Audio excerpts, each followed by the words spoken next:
Yeah, with Jonathan, obviously, we appreciate everything he did for us here. Great guy, great player, still developing player. Thought it was a good deal between us and Dallas. They get a young player that they can grow and develop, and we get a draft pick that we're happy with. So I think it was a win-win for both sides. Dan, how much of this is some of the confidence in maybe the younger receivers? I just think it has to do a little bit with just like building too. I think we're trying to build the roster the right way, and that's through the draft, and we're definitely excited about a lot of our young guys. We're excited about a lot of guys on our roster in general. So I like the direction that we're headed, and we just got to keep building and growing this thing. What did you get calls on Bryce, and what did you tell teams? Teams call, and they poke around, and not just about any specific players. It's just players on your roster, and they're real general conversations, and I'll kind of leave those conversations for another day. We have not really heard Dave commit publicly to Bryce as the future quarterback. Do you think he can still be the franchise quarterback?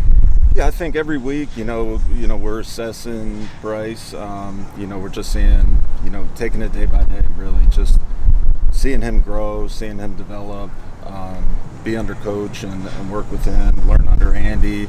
I think we do see him growing every day. We're excited to work with him and keep working with him in the future. And at the end of the day, we'll have those conversations once the season ends, and we'll see where we're at. At this point, do you have a sense with Bryce specifically, what is it that you want to see more of? Yeah, just continually improve, and it's not just Bryce; it's everybody on our roster. We're evaluating everybody every single day, not just on game day. Not only how they carry themselves, on the field, but off the field as well.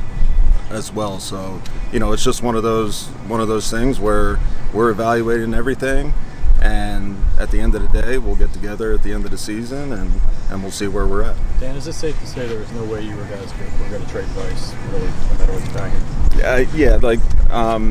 package? We never got into any discussions. I never opened that door. Didn't want to trade Bryce. Still don't. And committed to working with him and helping him grow and helping him develop. Dan, were you guys listening for anything on Thielen? How much interest was there? And now that he's staying, how does he help the younger guys? Yeah, Adam's a guy that absolutely won here in the receiver room with the young guys, helping them develop. And then on top of that, he's a great player. So we're excited to get him back out there at some point. When that'll be, I'm not sure, but we're definitely excited to have Adam around. Hopefully he's here for years to come. Keeping into that receiver room, can you talk a little bit about the Deontay Johnson trade, give us some insight on that and how that would go? Yeah, obviously I'll keep, those conversations private, that myself, Coach Canales have and Brand have. But we thought at the end of the day that it was best for the team and best for Deontay that we both part ways and get the compensation there that we got. So at the end of the day, I just thought it was best for both sides to do that. Was there something that hurt your leverage with him? Obviously, you got more for regular than again. Yeah, it's a good question, but there's obviously, I think both sides, we just he wanted to change the scenery, and we wanted to do things on our end as well, and I think at the end of the day, it's just best for both sides, just kind of part ways. Are you activating what for the 53-man roster today? I think Coach is going to cover that after practice. Dan, you talked about building the roster the right way. How encouraging has it been to see the draft picks, especially some of the deeper draft picks, perform well so far? Yeah, it's it's been fun, obviously, watching those young guys grow and develop, and in terms of having those guys out on the field, you see them improving every single week, every single day out here. The coaches are doing a great job helping those guys develop and grow, and they still have a ways to go, but we're definitely excited at the direction that it's headed. And then in building that roster, how important is it to hit on some guys, some day three guys, some undrafted guys? Like it looks like you might have it. The goal, every draft is to hit on all the prospects. You know, it doesn't matter what round it is. You know, you hope to pinpoint players that fit your team schematically and also fit your culture. And we're going to continue to do that. We're going to continue to pinpoint guys and work our butts off to kind of build this roster and make them one of the best in the NFL. I know you said that you didn't seriously consider trade offers for Bryce. Why not commit to him long term?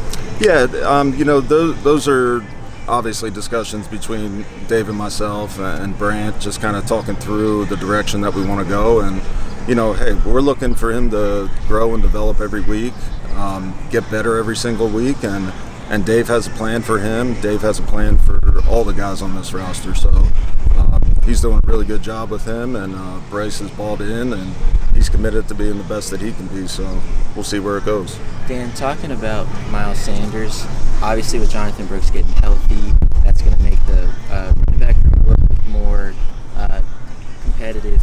Yeah. What's the future of him in Carolina? Yeah, I mean, listen, in this league, it's a long season, you know, and you need a lot of backs. Guys get hurt, guys get injured. I think we're lucky in that sense that we have, you know, 4 really good backs, if you include Raheem Blackshear, that we're really excited about, and, you know, we're still excited about Miles. Did you take any calls from Miles? Did you get?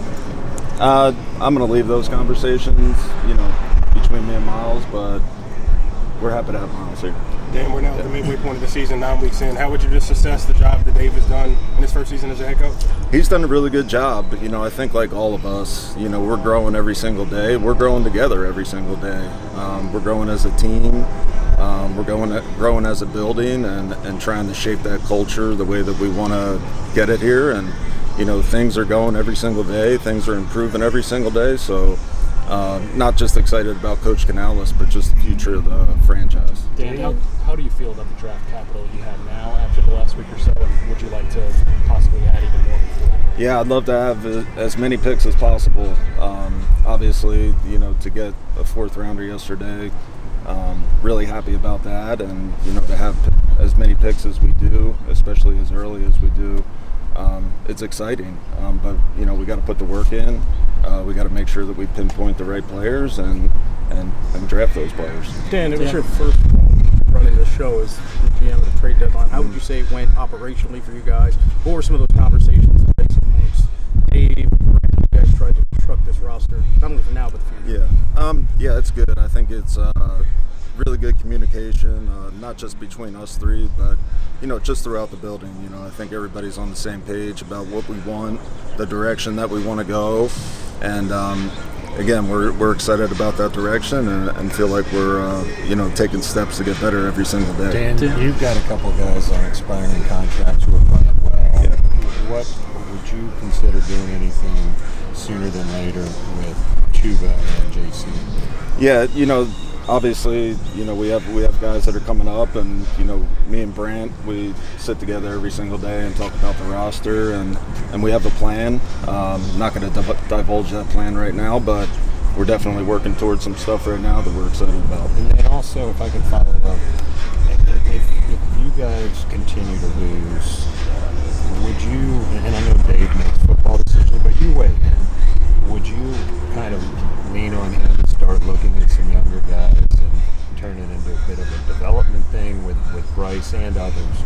I think that's going to be up to Dave. You know, I'm going to leave that up to Coach Canales, and, you know, he knows what he's doing. He has a plan as well. Walk every day. So yeah, I'll leave it there. Dan, if you end up having a top 5 draft pick, would you consider quarterback? Is that talked about at all? I mean, I'll consider everything. I'm going to have an open mind, and again, I'm going to, you know, I talk about it all the time, and I talk about it with the guys in the building. We're going to draft really good football players. So whatever position that is, I don't know, but we're going to draft really good football players that we think are going to help our team moving forward. Anything else? What's that? Dave's going to say that afterwards. Yeah, he'll let you know. The team has kind of struggled on the defensive side of the ball. Yep. Where do you see the greatest areas of growth on that?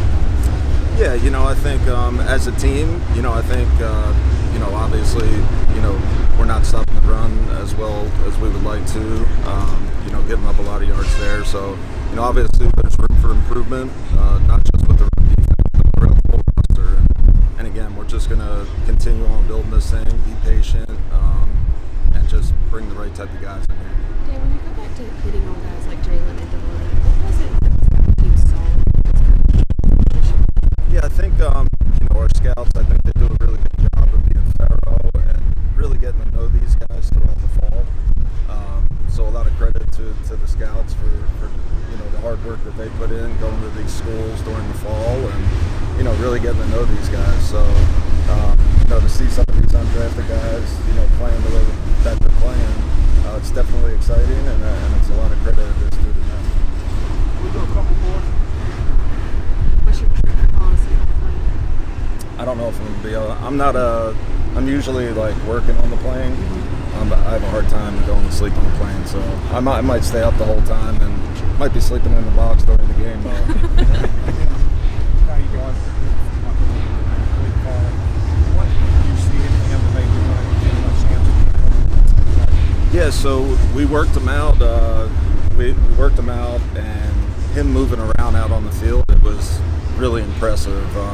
You see why he was drafted in the first round, just like the athleticism that he shows, the way he can flip his hips, change direction, the way he transitions, the way he can run, was really impressive. And then the guy too, just kind of talking to the guy, like he's a really good guy that's passionate about football. He's got a bad luck, and I hope he's happy here. And he seems like he's happy here and having fun. And he's another guy that thinks getting better week after week, and that we're excited about moving forward. You had any conversations Last one. with Derek Brown or Shaq? Oh yeah. No, I stay in constant communication with Derek and Shaq and really all the guys on the roster. We kind of want that atmosphere around here to be a family atmosphere. So they know they can call me, I call them. But yeah, I talk to them. They're doing great. They're in good spirits, and I think they're both hoping to come back and help us out a lot this year. Were there any calls on JC? Last one. On who? JC. Yeah, people call, and I'll politely tell them he's not available. So he's ours. Thank you very much, Dan. Thank you.